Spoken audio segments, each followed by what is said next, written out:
The biggest sporting event in human history. 10 million visitors. 104 matches. 48 nations. 16 cities. And a promise. FIFA President Gianni Infantino called it the most inclusive World Cup in history. But here's what actually happened. 39 countries banned. Fans turned away at airports. A referee denied entry. A star player detained for 7 hours. Armed immigration agents inside stadiums. This is not a football story. This is a power story. June 11th, 2026. Mexico City, Estadio Azteca. The World Cup kicks off. On paper, the greatest World Cup ever. First time hosted by 3 nations, USA, Canada, Mexico. Biggest field in history, 48 teams. But behind the scenes, a different story was unfolding. One that FIFA didn't want you to see. One that the US government didn't want you to talk about. One that changed what a World Cup actually means. In 2025, the Trump administration issued a travel ban, affecting citizens of 39 countries. For 19 of those countries, all visas were suspended, completely, gone. The reason given? To ensure individuals do not endanger national security. Haiti, Iran, Côte d'Ivoire, Senegal. Their players could come, their coaches could come, but their fans? Banned.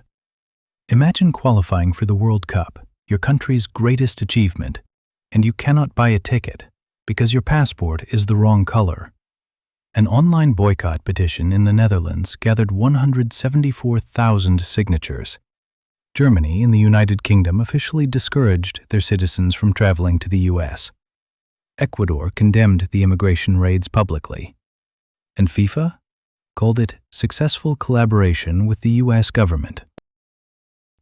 But it wasn't just fans. Omar Abdulkadir Artan from Somalia, set to become the first Somali referee in World Cup history, named Referee of the Year 2025 by the African Football Confederation, already vetted by the US State Department, already issued a valid visa. He landed at Miami International Airport and was turned away. CBP, US Customs, said he was denied entry due to vetting concerns. They gave no further explanation. Andrew Giuliani, White House Task Force for the World Cup, said the denial was for very good reasons. He also gave no further explanation. A man who dedicated his life to football, the biggest moment of his career, gone, at an airport, with no explanation. And then there was Ayman Hussein, Iraq's star player, one of the best footballers in Asian football. He landed at Chicago's O'Hare Airport and was immediately detained for 7 hours. 7 hours in a holding room while his teammates prepared for the World Cup. He was eventually allowed in, but Iraq's team photographer? Sent back home. The Iranian national team was forced to stay in Mexico, banned from sleeping overnight in the United States. Their own federation president, Mehdi Taj, denied entry entirely.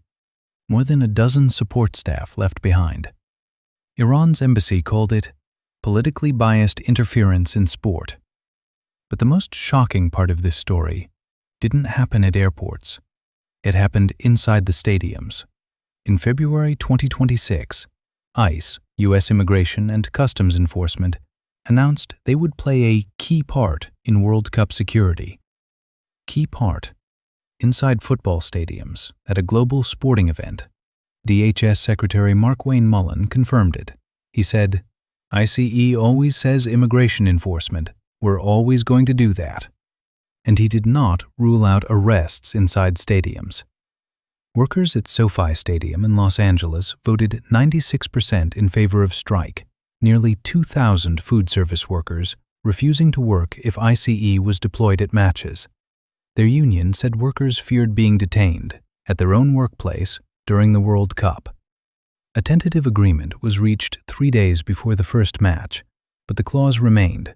Workers could still walk off the job if they felt ICE threatened their safety. over 120 human rights organizations issued an official travel warning. The ACLU told fans to remove facial recognition from their phones before entering the U.S. Amnesty International called it a human rights emergency. And if all of that wasn't enough, the U.S. introduced something called a visa bond program. Citizens from 50 countries had to pay up to $15,000 before they could even apply for a visa, just to attend a football match. $15,000 as a deposit to watch football. 5 World Cup countries were directly affected: Algeria, Cape Verde, Côte d'Ivoire, Senegal, Tunisia. The bond was eventually suspended for ticketed fans, but only temporarily, and only after massive international pressure. And at the center of all this was one man, Gianni Infantino, FIFA president. The man who promised the most inclusive World Cup ever. Also the man with a very close relationship with Donald Trump, attending Trump events, publicly praising Trump policies, while simultaneously promising FIFA's commitment to human rights. One professor called it a massive paradox. More teams than ever participating, but more like a World Cup of exclusion than inclusion. FIFA said their collaboration with the U.S. government was successful. 174,000 people who signed the boycott petition disagreed. The 2026 World Cup will be remembered for many things: Messi's hat trick, Haaland's goals, historic upsets. But it will also be remembered as the first World Cup where fans were turned away at airports, where a referee was denied entry, where immigration agents stood inside stadiums, where a star player sat in a holding room for 7 hours while his teammates warmed up. FIFA said football unites the world, but in 2026, the world wasn't allowed in.